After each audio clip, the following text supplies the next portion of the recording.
결혼한 지 8년째였습니다. 겉보기에 저희는 흔한 맞벌이 부부였고 주변 사람들은 늘 말했어요. 둘이 정말 잘 어울려. 안정적이고 보기 좋아. 그렇게 보였던 이유는 단 하나였습니다. 저는 눈치가 없었고 제 남편은 연기를 너무 잘했거든요. 결혼 생활 초반엔 정말 다정했어요.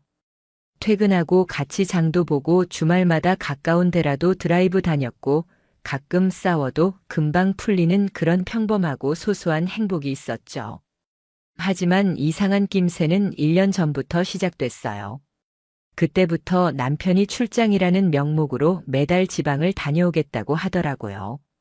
처음엔 의심조차 안 했습니다. 회사에서 맡고 있는 프로젝트가 바뀌었다고 했고 협력업체가 지방에 있다고 했거든요. 심지어 출장 전에 저한테 출장 계획서까지 보여줬어요. 거기엔 무슨 회의가 어디서 몇 시에 있다고 빼곡하게 적혀 있었죠. 저는 그걸 그대로 믿었어요. 어리석게도. 그런데 이상한 건 따로 있었어요. 남편이 출장을 다녀온 다음 날이면 늘 기분이 묘하게 좋아 보였다는 겁니다. 피곤하다고 하면서도 얼굴은 평소보다 훨씬 밝았고 오히려 일상에서 더 여유를 부리는 느낌이 들었어요. 어느 날은 출장에서 돌아와 씻고 나서 혼잣말로 중얼거리더라고요. 아직도 향기가 남아있네. 저는 무심코 흘려들었는데 그게 지금 생각하면 얼마나 역겨운 말인지 모르겠어요. 그 향기가 대체 누구의 향기였을까요? 제 옆에 누워 자던 그 사람 입에서 나온 말이라는 게 정말이지 믿기지가 않아요. 더 의심스러웠던 건 주말마다 반복됐습니다. 원래는 저희가 주말마다 교대로 청소도 하고 간단하게 외식도 하면서 시간을 보냈었거든요. 그런데 그 남편이 갑자기 주말마다 회사 일이 너무 많아서 주말에도 나가야 해 이러는 거예요. 뭐가 그렇게 바쁘냐고 물으면 프로젝트 마감이라며 피곤하다고 짜증을 냈어요. 처음엔 저도 그냥 회사가 바쁜가 보다 싶었는데 어느 순간 깨달았습니다. 이 사람은 제가 묻는 걸 귀찮아하고 있다는 사실을요. 그 순간부터 제 안에 쌓인 게 생겨났습니다. 서운함, 섭섭함, 그리고 불안함. 그러다 결정적으로 이상하다고 느낀 건 어느 금요일 밤이었어요. 남편이 다음날 새벽 출장을 간다고 했는데 평소랑 다르게 너무 신경 써서 꾸미고 있었어요. 출장 가는데 왜 향수를 뿌리지? 출장 가는데 왜 새 셔츠에 다림질까지 하고 있지? 이상하다고 느껴서 제가 물었어요. 출장 가는 거 맞아? 그랬더니 되려 화를 내더라고요. 내가 거짓말하는 사람으로 보여? 진짜 기분 나쁘네. 저 그 말 듣고 아무 말도 못했습니다. 그땐 제가 뭘 잘못했나 싶었거든요. 하지만 돌이켜보면 그 사람은 이미 저를 의심조차 못하게끔 만들어 두었던 거예요. 죄책감을 느끼게 해서 말조차 못 꺼내게 만든 거죠. 그리고요. 그날이었어요. 남편이 출장을 갔다는 그날 밤. 제가 우연히 친구랑 전화하다가 옆에서 TV 소리를 줄이려다 리모컨 대신 남편이 두고 간 가방을 건드렸어요. 아무 생각 없이 열었는데 거기서 중요한 단서가 나왔습니다. 속주머니에 들어있던 휴대용 칫솔과 작은 향수. 그건 여행용도 아니었어요. 너무 소형이었고 무엇보다 새 거였어요. 제가 사준 적도 없고 본 적도 없는 브랜드. 그 향수가 낯선 이름이었는데요. 나중에 검색해보니까 여자들이 선물하기 좋아하는 남성 향수 1위더라고요. 거기서부터 피가 거꾸로 솟는 느낌이었습니다. 이 인간이 출장 간다더니 대체 어디로 간 거지? 갑자기 온몸이 떨리더라고요. 속이 뒤집히고 가슴이 미친 듯이 뛰었어요. 분명 무언가 이상했어요. 하지만 저는 아직 아무것도 증명할 수 없었습니다. 그날 밤 저는 잠이 오질 않았습니다. 남편이 어딘가 다른 여자랑 있다는 생각에 미칠 것 같았어요. 머릿속이 계속 멍돌았고 휴대폰으로 통화 내역을 뒤졌는데 전부 통신사 이름뿐이었어요. 그 사람은 통화 직후마다 기록을 지우고 있었던 거예요. 저는 그때부터 준비하기 시작했어요. 남편의 거짓말을 밝히기 위해서요. 진실을 보기 위해서요. 저는 조용히 움직이기로 했습니다. 다음 출장 날. 저는 남편이 나간 뒤 차를 몰고 그 사람이 적어둔 출장지 주소로 갔어요. 근데 거기 도착하자마자 소름이 끼쳤습니다. 지도상에 찍힌 곳은 분명 지방 중소기업이었는데 주말에는 문을 열지 않는 곳이더라고요. 남편은 토요일 아침 회의가 있다고 했는데 그 회사는 주말에 영업을 안 하고 있었어요. 심지어 경비실에는 아무도 없었고요. 진짜 멍하다는 게 뭔지 알겠더라고요. 거기서 한참을 서 있다가 저는 결심했어요. 이 사람은 거짓말을 하고 있다. 그리고 저는 이걸 증명해내야겠다고요. 그날 이후 저는 GPS 추적기를 샀습니다. 남편 차에 몰래 붙였어요. 출장을 간다던 주말. 저는 앱을 통해 남편의 차가 도착한 위치를 확인했어요. 충격적이게도 거기는 외곽의 단독주택이었어요. 일반적인 숙소도 아니고 회사 근처도 아닌 그냥 외딴 골목의 깨끗한 하얀색 건물. 저는 그 화면을 보면서 미친 듯이 손이 떨렸습니다. 거길 찍은 뒤 주소를 기억하고 직접 찾아갔어요.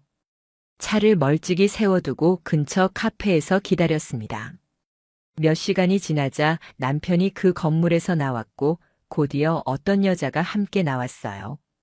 둘은 아무렇지 않게 웃으며 차를 타고 나갔습니다. 그 광경을 보는데 숨이 턱 막혔어요. 눈물도 안 나더라고요. 그냥 모든 게 무너지는 소리만 들렸습니다. 그 이후로 저는 말 대신 기록을 남기기로 했습니다. 사진, 위치, 시간, 메모, 통화 내역. 증거가 필요했습니다. 저는 그 사람을 반드시 책임지게 만들고 싶었습니다. 그래야 제가 살 수 있을 것 같았어요. 저 혼자 속고 당하고 바보가 되는 걸로 끝낼 수는 없었어요. 제 인생이고 제 가정이었고 제가 받은 상처였으니까요. 이건 단순한 외도가 아니었습니다. 이건 누군가의 삶을 짓밟은 배신이었고 그 대가를 반드시 받게 해야 했습니다. 제가 시작한 복수는 그렇게 하나씩 굴러가기 시작했습니다. 저는 그날 이후로 사람 하나를 무너뜨리겠다는 생각밖에 없었습니다. 단순한 질투가 아니었어요. 모욕감과 치욕. 그 감정이 머리 끝까지 차올랐거든요. 그렇게까지 절 바보로 만들고도 뻔뻔하게 저를 속이며 돌아왔다는 게 분했습니다. 저는 더는 감정적으로 굴지 않기로 했어요. 차갑게, 아주 차갑게 이 사람의 거짓말을 까발릴 준비를 했습니다. 그래야 제가 무너지지 않을 것 같았거든요. 먼저 저는 남편의 일정을 엑셀에 정리하기 시작했습니다. 출장이라고 한 날, 주말 출근이라고 한 날, 그리고 GPS 기록과 일치하는 날짜들을 하나하나 정리했습니다. 패턴이 보이더군요. 거의 한 달에 2번꼴로 같은 장소에 가고 있었어요. 웃기지도 않게 항상 그 외곽 단독주택. 저는 더는 참지 않기로 했어요.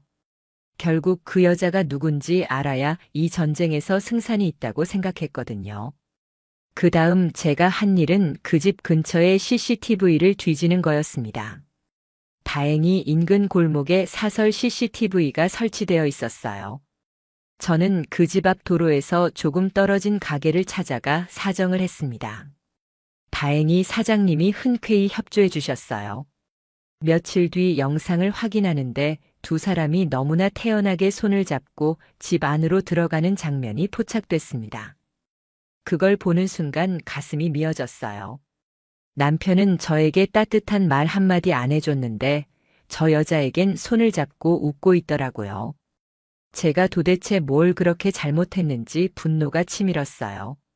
그때부터 저한테 감정이란 없었습니다. 오직 증거, 더 많은 증거. 저는 그 집의 주소를 통해 등기부등본을 떼어봤어요. 집주인의 이름 모르는 여자 이름이더군요. 나이는 저보다 조금 어렸습니다. 그리고 그 이름을 검색했더니 충격적인 사실이 나왔습니다. 남편 회사의 옆 부서 직원이었어요. 그 여자도 유부녀였습니다.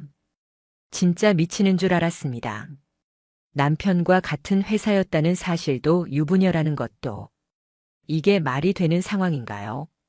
같은 회사에서 부서만 다를 뿐 매일 얼굴 보는 사람들이 그렇게 이중 생활을 하고 있었다니.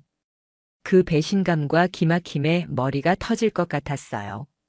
저 인간은 매일 회의한다고 나가서 저 여자와 시간을 보냈고 심지어 회사 사람들 몇몇은 이미 눈치채고 있었다는 소문도 들었습니다.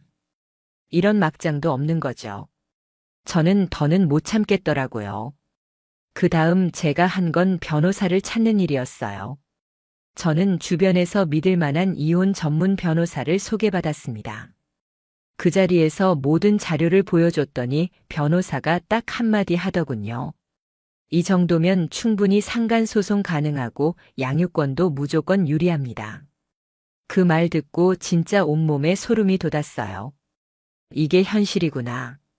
내가 정말 남편과 상간녀를 상대로 소송까지 가는구나. 저도 한때는 평범한 가정의 아내였는데 이런 막장 드라마 같은 상황이 저한테 벌어지고 있다는 게 기가 막혔습니다. 변호사는 저한테 조언을 줬어요. 상간소송을 하려면 상대방의 배우자에게도 알려야 하고 둘의 관계가 지속됐다는 증거를 계속 모아야 한다고요.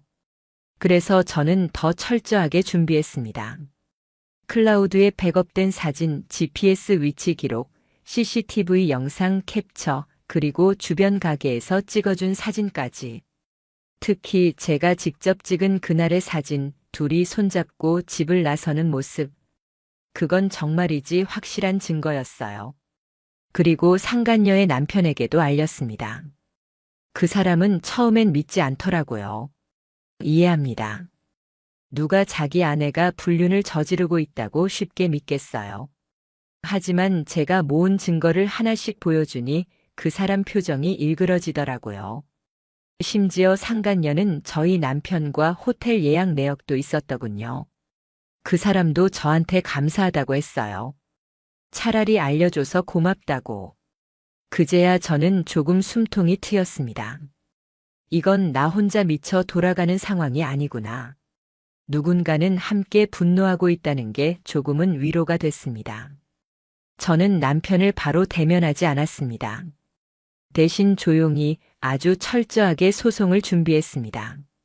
변호사와 함께 이혼 소장도 준비했고 상간소송도 함께 넣었습니다. 저는 이혼할 거고 그 책임은 반드시 묻겠다고 결심했어요. 특히 상간녀, 유부녀 주제에 제 남편과 짜고 이중생활을 한 그 여자.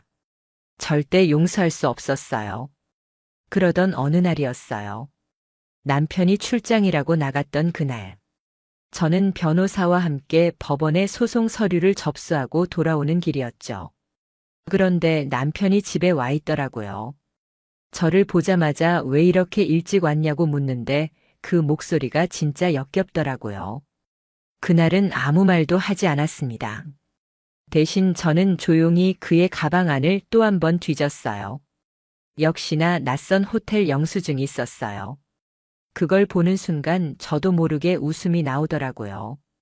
이 사람은 끝까지 저를 기만하고 있구나. 그날 밤 저는 남편이 잠든 사이 그 호텔 영수증까지 증거에 추가했습니다.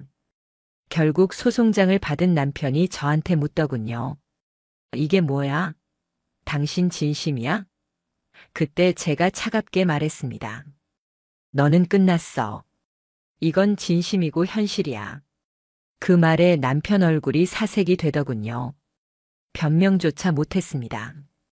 그렇게 남편과의 관계는 사실상 끝이 났습니다. 저는 그날 이후 이 집에서 더 이상 이 사람을 남편으로 부르지 않았어요. 그냥 같이 사는 남이었죠. 저는 그 이후에도 증거를 더 모았고 변호사와 함께 준비한 자료는 아주 탄탄했습니다. 법원에 제출된 자료들만으로도 충분했어요. 저는 상간녀에게도 소송을 걸었고 그 사람도 법원에서 소장을 받았습니다. 그 소식 들으니 저도 모르게 시원하더군요. 이게 바로 내가 할 수 있는 복수라는 걸 그제야 실감했습니다. 법원에서 판결이 나기 전까지 저는 매일매일 복수심으로 버텼어요. 상간녀 측에서는 합의하자고 연락이 왔지만 저는 단칼에 거절했어요. 내가 받은 모욕과 상처를 돈 몇 푼에 합의하고 싶지 않았거든요. 나는 반드시 법의 이름으로 그 책임을 묻고 싶었어요. 그리고 드디어 판결날. 법원에서는 상간녀에게 위자료 2천만 원을 지급하라는 판결을 내렸습니다. 남편에겐 이혼과 함께 재산 분할에서 불리한 조건이 붙었고 양육권은 전적으로 제가 가지게 됐습니다. 저는 그 순간 이겼다는 생각보다 허탈했어요. 이렇게 끝나는구나. 그래도 이걸로 조금이라도 정의가 실현됐다는 생각에 위안이 됐습니다. 여기까지가 제가 꾸준히 쌓아온 과정의 절반이었습니다. 아직 남편과의 법적 절차는 남아 있었고 그의 몰락도 이제 시작이었으니까요. 남편의 얼굴을 보는 게 하루하루 고역이었습니다. 같은 집에 있지만 서로의 존재를 투명인간처럼 여기며 살았어요. 남편은 그래도 가끔 말을 걸려고 했지만 저는 쳐다보지도 않았습니다. 그 인간의 입에서 나오는 모든 말이 거짓말로 들렸으니까요. 이미 법적으로 싸움을 시작한 이상 저는 더 이상 정을 붙일 이유도 없었고 붙잡힐 마음도 없었습니다. 그런데도 남편은 저를 자꾸 불러 세우려고 했어요. 나 억울해. 나 그 여자랑 그런 사이 아니야. 이런 소리를 하는데 진짜 듣는 순간 미쳐버리는 줄 알았어요. 저렇게 철면 필 수 있나 싶었거든요. 그래서 대꾸도 안 했습니다. 이미 증거는 차고 넘쳤고 판결도 끝났으니까요. 억울하면 법원 가서 얘기하라고 하고 방에 들어가 버렸습니다. 그런데도 그 사람의 뻔뻔함은 끝이 없었어요. 상간녀한테 소송장을 보낸 걸 알고 난 후 남편은 갑자기 태도가 돌변했습니다. 내가 다 잘못했어. 다시는 안 그럴게. 이런 말도 안 되는 사과를 하는데 그게 사과입니까? 저는 조용히 말했어요. 너 지금 나한테 사과하는 거야 아니면 너랑 그 여자한테 떨어진 위자료 때문에 나한테 비는 거야. 그제서야 입을 다물더라고요. 저 인간은 끝까지 본인 잘못에 대해선 입을 열지 않았습니다. 오직 돈이 아까웠던 거죠. 위자료 2천만 원. 그게 뭐라고 저렇게 싹싹 빌까 싶더라고요. 그리고 그 상간녀. 웃기지도 않게 상간녀 남편이 저한테 따로 연락을 해왔어요. 본인도 이혼 소송 준비 중이라고 하더라고요. 저랑 상간녀 남편은 서로 증거를 공유했습니다. 덕분에 더 많은 자료를 확보할 수 있었어요. 그 과정에서 더러운 사실이 드러났죠. 알고 보니 그 둘은 회사 근처에서 원룸까지 얻어놓고 주말마다 그곳에서 살림을 차렸더군요. 그 사실을 들었을 때 진짜 헛웃음이 나왔습니다. 남편이 출장을 간다고 하던 그 수많은 주말들이 다 그곳에서의 생활이었어요. 남의 가정 파탄 내놓고 저런 짓거리를 했다는 게 참담했죠. 그래서 저는 상간녀의 회사에도 정식으로 문제 제기를 했습니다. 상간녀는 남편과 같은 회사였고 명백하게 사내 규정을 어겼으니까요. 부서장에게 자료를 보내고 회사 윤리 규정을 언급했습니다. 업무 외적으로도 회사 명예를 훼손한 거였으니까요. 그 결과 상간녀도 회사에서 징계를 받았습니다. 정직 3개월. 그리고 팀 이동. 사실상 좌천이었죠. 그 사실이 소문처럼 퍼지면서 둘의 이름은 회사에서도 수치로 남았습니다. 회사 사람들이 둘을 손가락질했다는 소식이 들려올 때 조금이나마 속이 후련했습니다. 한편 남편은 회사에서 자체 감사가 들어갔습니다. 출장을 가장해 허위 보고서를 작성한 게 들통났거든요.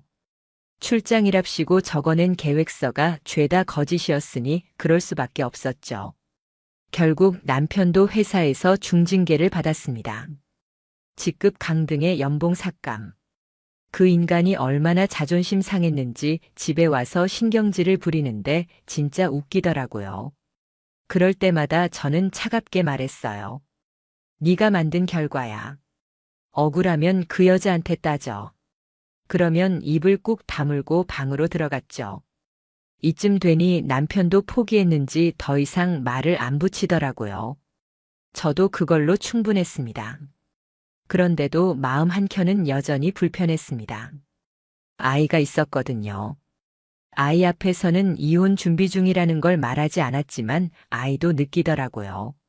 아빠랑 엄마 왜 맨날 말 안 해? 아이의 그 말이 가슴속에 꽂혔습니다. 이 인간 때문에 제 아이까지 상처를 입고 있었던 거죠. 그래서 저는 결심했어요. 이혼을 최대한 빨리 끝내야겠다고요. 변호사를 통해 이혼 합의안을 보냈습니다. 재산 분할은 법대로, 양육권은 전적으로 제가 갖고 면접교섭권만 인정해주는 조건이었죠. 남편은 고민 끝에 결국 받아들였습니다. 더 이상 버틸 수 없었던 거죠. 저는 그 순간부터 제 가정을 다시 세우기 시작했습니다. 아이랑 시간을 더 많이 보내고 학교 행사에도 참여했어요. 제일 중요한 건 아이가 더는 상처받지 않게 하는 거였으니까요. 상간소송도 그대로 진행됐습니다. 상간녀 측 변호사가 연락해서 합의금을 올리겠다고 했지만 저는 단칼에 거절했어요. 내 인생 망쳐놓고 돈으로 끝낼 수 있을 거라 생각하지 마세요. 그렇게 말하고 끊었습니다. 결국 판결은 그대로 갔고 상간녀는 위자료를 전액 지급해야 했습니다. 그 여자도 남편과 이혼했고 혼자 살게 됐다고 들었어요. 회사에서도 사실상 왕따가 됐고요. 그 소식이 들렸을 때 솔직히 통쾌했어요.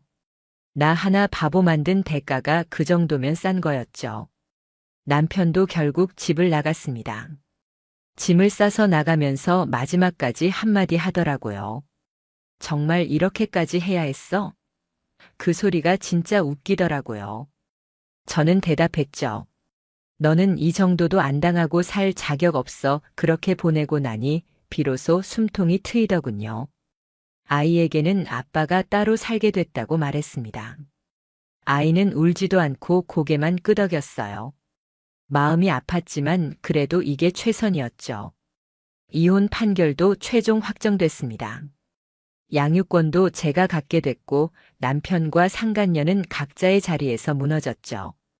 저는 그걸로 충분했습니다. 정의는 결국 실현됐어요. 불륜의 대가는 반드시 치르게 된다는 걸 저는 제 손으로 확인했습니다. 그게 제 복수였고 제 삶의 복원이었어요. 앞으로는 이 아이와 저만의 삶을 다시 살아갈 겁니다. 남편이 집에서 나간 이후 집안이 너무 조용해졌어요. 사실 저는 그 고요함이 너무 좋았습니다. 매일 눈치 보고 마음속으로 울분을 삼키던 시간들이 이제는 끝났다는 안도감 때문이었죠. 그런데 막상 혼자 남고 나니 이상하게도 공허함이 밀려왔어요. 아이가 있긴 했지만 아이가 학교에 가거나 잠들고 나면 그 고요함이 또 다른 외로움으로 다가왔거든요. 그럴 때마다 저는 증거 폴더를 열어봤습니다. 수십 개의 사진과 영상 캡처. 그 안에는 제가 모은 분노와 상처가 고스란히 남아 있었어요. 그걸 보며 스스로에게 다짐했죠. 절대로 흔들리지 말자고요. 절대로 다시 그 인간을 마음에 들이지 않겠다고. 그리고 어느 날 상간녀의 남편에게서 연락이 왔습니다. 상간녀가 위자료를 지급한 이후 직장에서도 완전히 따돌림을 당하고 친정에도 사실이 들통나서 아예 고립됐다고 하더라고요. 그 말 듣고 속이 시원하기도 했지만 한편으론 허무했어요. 결국 서로의 가정을 다 망가뜨려 놓고 얻은 게 뭐였을까 싶었거든요. 그 사람은 상간녀에게서 위자료를 받은 걸로도 모자라 법원에 명예훼손 소송도 따로 걸겠다고 했어요. 이유가 뭐냐면 상간녀가 주변 사람들에게 남편이 무능하고 무심해서 외도를 했다는 식으로 떠들고 다녔다더군요. 정말 한심하죠. 결국 잘못을 하고도 남 탓을 한다는 게. 저는 그 말 듣고 그냥 코웃음 쳤습니다. 그런 인간에게 동정심을 가질 필요가 없었거든요. 그 사이 남편은 따로 연락도 없이 지냈습니다. 무슨 낯짝으로 연락을 하겠어요. 근데 어느 날 집으로 내용 증명이 왔더군요. 내용인즉슨 양육비를 너무 많이 책정한 거 아니냐는 항의였어요. 진짜 어이가 없어서 웃음이 나오더라고요. 아니, 본인이 벌인 일 때문에 가정이 파탄났는데 그깟 양육비를 줄이겠다고. 제가 바로 변호사에게 연락해서 답변서를 보내달라고 했습니다. 그 인간이 돈이 아까워서 그런 소리를 했다는 걸 너무 잘 알고 있었거든요. 법원도 그딴 말은 당연히 기각했어요. 당연한 일이죠. 가정 망쳐놓고 양육비까지 깎겠다는 신부는 진짜 인간도 아니라고 생각했어요. 그 후에도 남편은 저한테 슬쩍 연락을 시도했습니다. 아이 얼굴 좀 볼 수 있을까? 저는 단칼에 거절했어요. 아직 아이가 아빠를 보고 싶어 하지도 않았고 무엇보다 제가 용납할 수 없었으니까요. 아이를 핑계로 다시 제 삶에 끼어들고 싶어 하는 게 뻔했거든요. 그 인간은 절대 변하지 않을 거였으니까요. 저는 아이에게도 솔직하게 말했습니다. 아빠는 지금 좀 멀리 살아. 엄마는 너랑 행복하게 살고 싶으니까 우리는 둘이 잘 지내자. 아이는 어린데도 고개를 끄덕이더군요. 그 눈빛이 너무 어른스러워서 더 마음이 아팠습니다. 그 즈음에서 상간녀가 다니던 회사에서 결국 퇴직했다는 소식이 들려왔어요. 복귀하긴 했지만 아무도 말을 안 섞었고 눈총을 받다가 스스로 나갔다더군요. 그렇게 회사에서도 인생에서도 완전히 고립된 거죠. 저는 그 소식 들으면서 이런 생각이 들었습니다. 결국 이게 대가구나. 남의 가정 파탄낸 값이란 건 결국 이렇게 돌아오는구나. 그나마 다행인 건 그 여자가 끝까지 연락 한 번 없었다는 거였어요. 사과도 없었지만 변명도 없었으니 차라리 나았어요. 얼굴만 봐도 역겨웠을 테니까요. 그리고 남편. 회사에서도 승진이 막혔고 동료들과도 멀어졌다는 이야기를 들었어요. 출장비 허위 보고가 들통났으니 그럴 수밖에 없었죠. 저는 일부러 그런 소문들을 모아뒀습니다. 언젠가 아이가 커서 진실을 알고 싶어 할 때 보여주려고요. 아빠가 왜 우리를 떠났는지, 어떤 인간이었는지, 제가 느낀 그 배신감을 조금이나마 이해할 수 있게 해주고 싶었어요. 그러던 어느 날이었습니다. 동네 마트에 갔다가 우연히 남편을 마주쳤어요. 순간 온몸이 굳었지만 저는 아무렇지 않게 지나쳤습니다. 그런데 그 인간이 뒤에서 저를 부르더군요. 잠깐만. 얘기 좀 하자. 진짜 듣기 싫었지만 돌아봤습니다. 얼굴이 예전보다 확 늙었더라고요. 초췌하고 피곤한 얼굴. 그 얼굴을 보는데 조금의 연민도 안 생기더군요. 그 인간이 말했습니다. 나 진짜 잘못했어. 이제 와서 미안하단 말밖에 못하겠지만 그냥 이대로는 안 될 것 같아서. 그 소리 듣고 저는 딱 한마디 했어요. 지금 네가 할 수 있는 건 미안하다가 아니야. 조용히 사라지는 거야. 그리고 그대로 돌아섰습니다.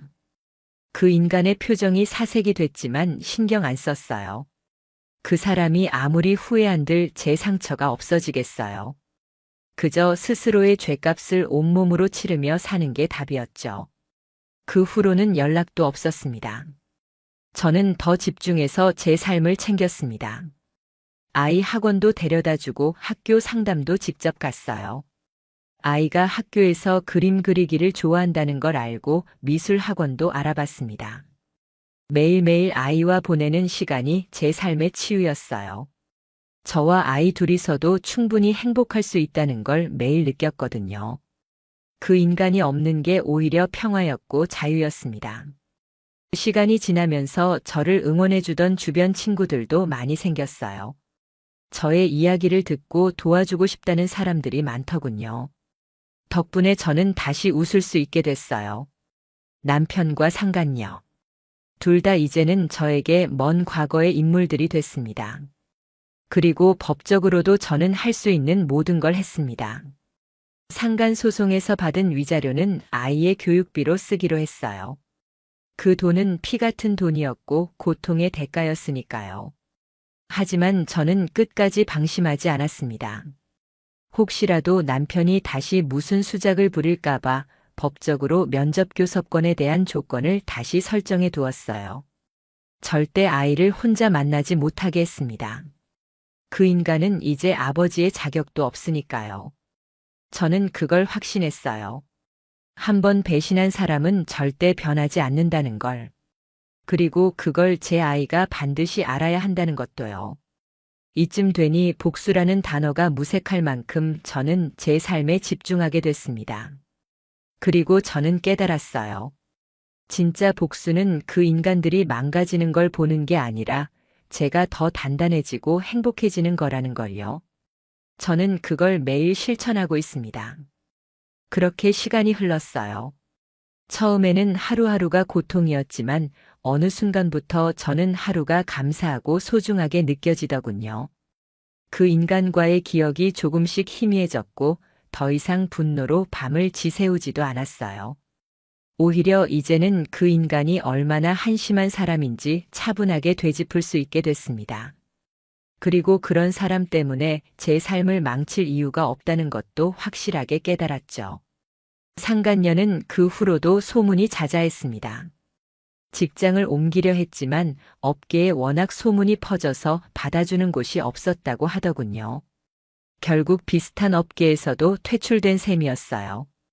자업자득이었죠.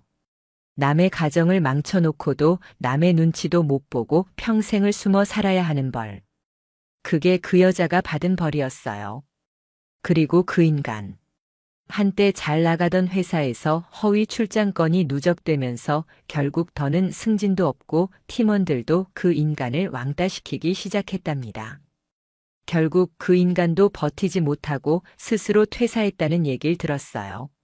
어디서 무엇을 하는지는 관심도 없었지만 적어도 제 눈앞에서는 영영 사라졌으니 그걸로 됐죠. 저는 제 삶을 다시 세웠어요. 아이는 어느덧 학교에서 상도 타고 친구들도 많아졌어요. 아이의 웃는 얼굴이 저에게는 최고의 복수였고 위로였어요. 아이가 저에게 이렇게 말하더군요. 엄마, 나 이제 엄마랑 둘이 있어서 너무 좋아. 그 말 듣는 순간 울컥했어요. 그래. 이제는 이 아이와 내가 행복하면 됐다. 더 이상 누구도 필요 없다는 걸 새삼 느꼈죠. 그리고 법적으로도 저는 완벽하게 마무리했습니다. 변호사와 함께 정리한 모든 자료를 한 권의 파일로 만들어 보관했습니다. 그 안에는 상간소송 판결문, 위자료 지급 내역, 이혼 판결서, 그리고 그 인간이 집을 나가던 날의 날짜까지 모두 기록되어 있었어요. 그 파일의 표지에 저는 이렇게 적어뒀어요. 정의는 반드시 실현된다. 저는 이 문장을 볼 때마다 스스로 다짐합니다. 다시는 누구도 내 삶에 함부로 들어오게 하지 않겠다고. 그때 상간소송 판결문에 적힌 문구가 아직도 기억에 남아요. 피고인은 원고의 배우자와 부적절한 관계를 지속하여 혼인관계의 파탄을 초래하였고 이에 대한 책임이 명백하므로 위자료 지급을 명한다. 이 문장이 저에게 얼마나 큰 위로가 되었는지 몰라요. 법원이 인정한 정의였고 세상이 저에게 다시 돌려준 공정함이었어요. 그 문장을 읽을 때마다 저 혼자 미친 사람처럼 싸워온 시간이 결코 헛되지 않았다는 걸 느꼈죠. 저는 이제 매일 아침 새로운 마음으로 시작합니다. 아이와 함께 아침밥을 먹고 학교에 데려다주고 학원도 챙기고 주말이면 둘이서 자전거 타고 공원을 돌죠. 그 소소한 일상이 저에게는 너무나 큰 행복이었어요. 남편이 없는 자리가 허전하다고요? 아니요. 그건 빈자리가 아니라 잘못된 게 치워진 자리였어요. 저는 그 자리에 더 큰 평화와 자유를 채워 넣었습니다. 가끔 친구들이 물어요. 너 이제 사랑 다시 할 생각 없니? 저는 웃으면서 대답합니다. 지금 내 사랑은 내 아이야.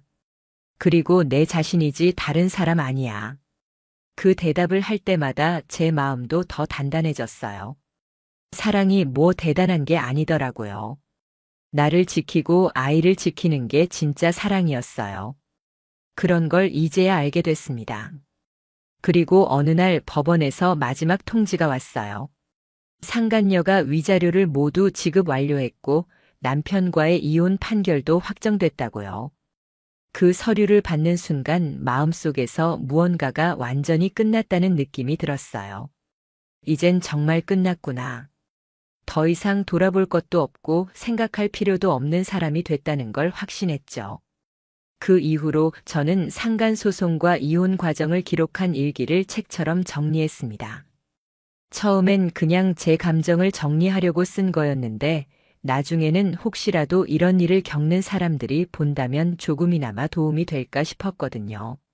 저는 그걸 제 삶의 기록으로 남겼습니다. 다시는 같은 상처를 반복하지 않겠다는 다짐과 함께요. 이제 저에게 남은 건 아이와 저의 행복뿐이에요. 저는 매일 새벽마다 산책을 합니다. 그 시간만큼은 저 자신과의 대화 시간이에요. 수고했어. 잘 견뎌냈어. 그렇게 스스로를 다독입니다. 그리고 아이가 곁에 있다는 사실에 감사하며 하루를 시작합니다. 이제는 정말 말할 수 있어요. 불륜은 절대 용서받을 수 없는 죄라고. 그 대가는 법적으로도 감정적으로도 반드시 치르게 돼 있다고. 저는 그걸 제 삶으로 증명했습니다. 여러분도 혹시 비슷한 일을 겪고 있다면 절대 혼자 아파하지 마세요. 반드시 증거를 모으고 싸우세요. 그게 나를 지키는 유일한 길입니다. 저는 그걸로 제 삶을 다시 되찾았습니다. 그리고 앞으로도 저는 절대 무너지지 않을 겁니다. 저와 아이의 행복을 위해서. 이 이야기는 그렇게 끝났습니다.